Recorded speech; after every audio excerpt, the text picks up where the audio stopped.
Hello and welcome. This is Susan Lopresti, and you are listening to the Susan Lopresti Wellness Mind, Body, Soul podcast. I'm so grateful to have you here with me today, and I hope that I can add some value to your day and most importantly, to your wellness. My mission on here is to help midlife women to look and feel their very best selves, regardless of age. Your age does not define who you are. It's a chronological number which represents the number of years on this earth, period. It doesn't have to be associated with any kind of negative connotation about getting older. Your age doesn't have to dictate how you should dress or how you should act or how you should feel. Looking at your life from your chronological age standpoint only will limit you from being your true, authentic self.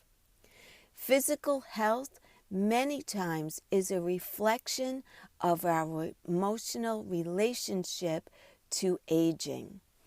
If you feel negatively about aging, chances are you will look and feel the way you think. I believe that mental attitude towards aging has a profound effect on how you actually age.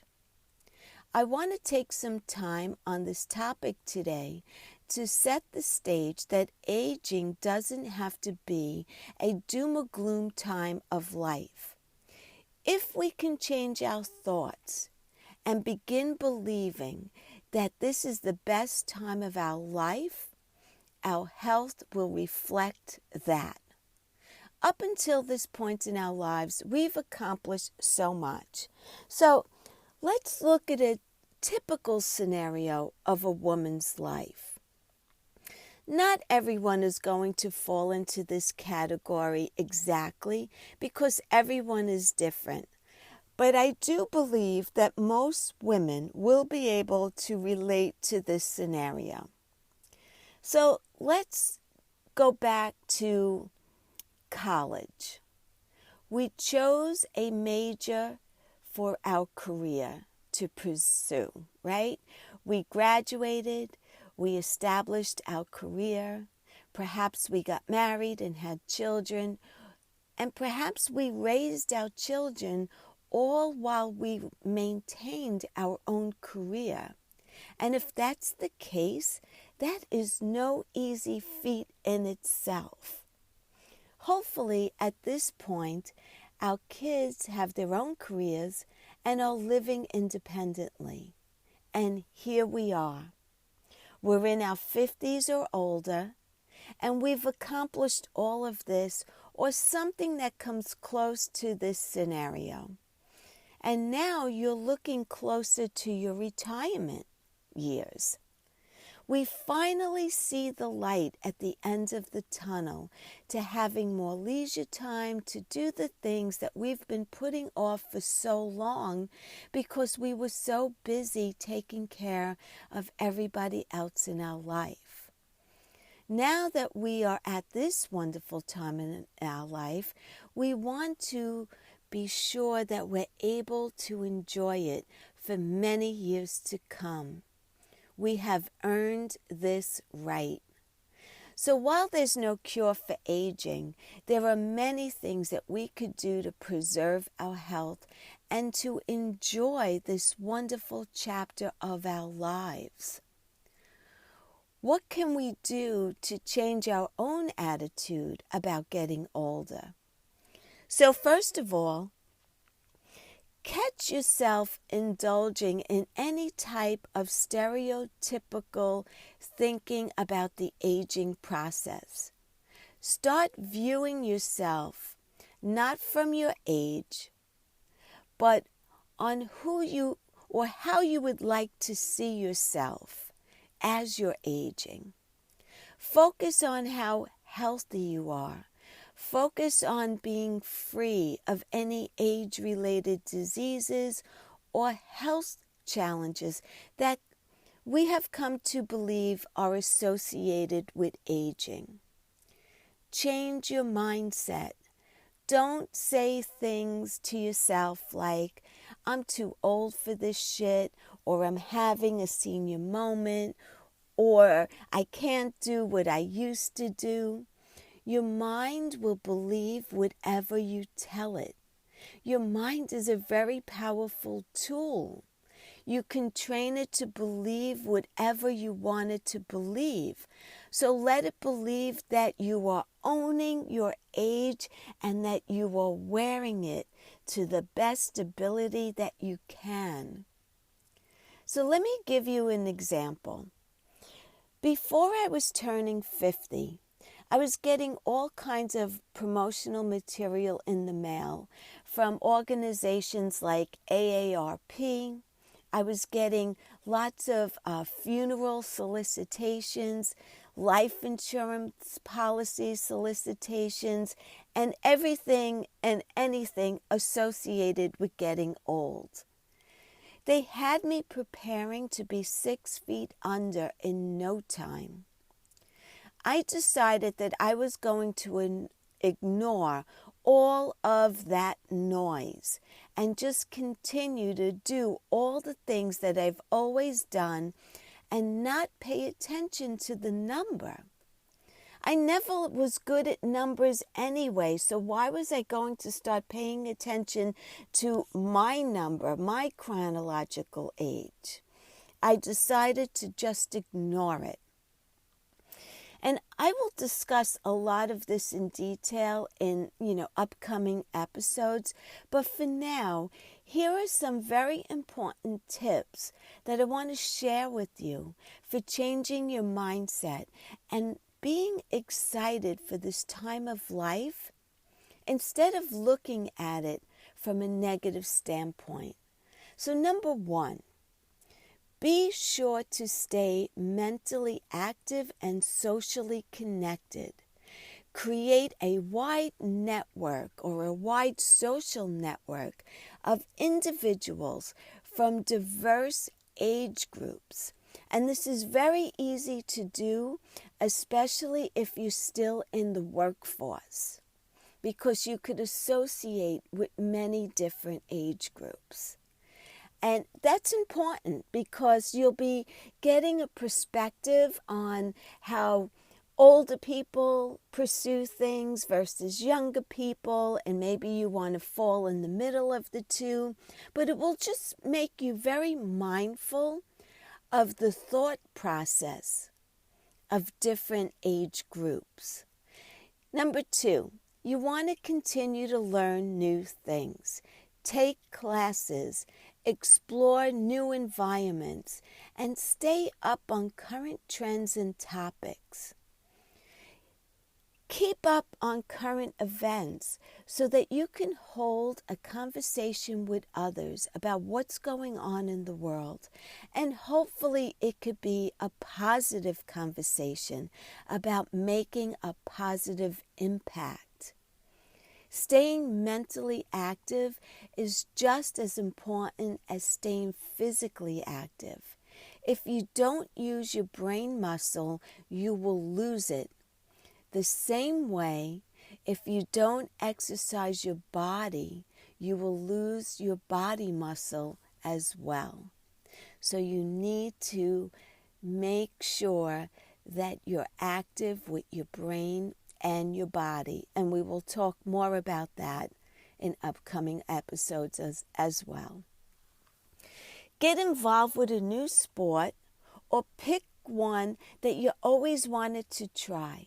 A lot of my friends are really into this new sport called pickleball. And a lot of my friends, female friends, are taking up golf for the first time.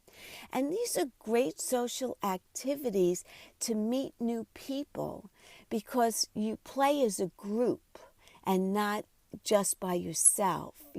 So if you're a runner or a walker, you may walk or run alone. But in a sport where you need people, you're connected. Number 4, you want to develop an optimistic attitude towards aging. Optimism is the ability to perceive the glass half full instead of half empty. It will naturally protect you against depression. Optimistic people are documented to be healthier and live longer.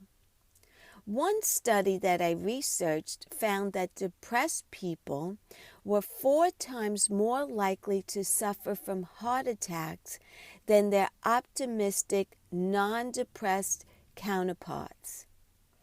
Since heart disease is associated with dementia, you can see the connection between a healthy attitude and a healthy heart. Female heart attack survivors are twice as likely to see declines in memory, cognitive ability, and high blood pressure. So we want to be sure that we are maintaining an optimistic attitude. It affects us mentally and physically. Number 5, actively work with your thoughts to reduce thoughts of hostility, pessimistic thoughts, and the tendency to isolate yourself. These types of thoughts have been associated with premature death and disability. If you are struggling, you can seek the help of a cognitive behavioral therapist who can make you more aware of negative and self-limiting thoughts and turn them into more positive and empowering behavior. So again, a lot of aging is about your attitude towards it and how well you're going to age. And the interesting thing is that a lot of women, even though they have a negative attitude, if you're to ask them about it, they don't think that they do. But as you hear them talking, everything that comes out of their mouth is negative.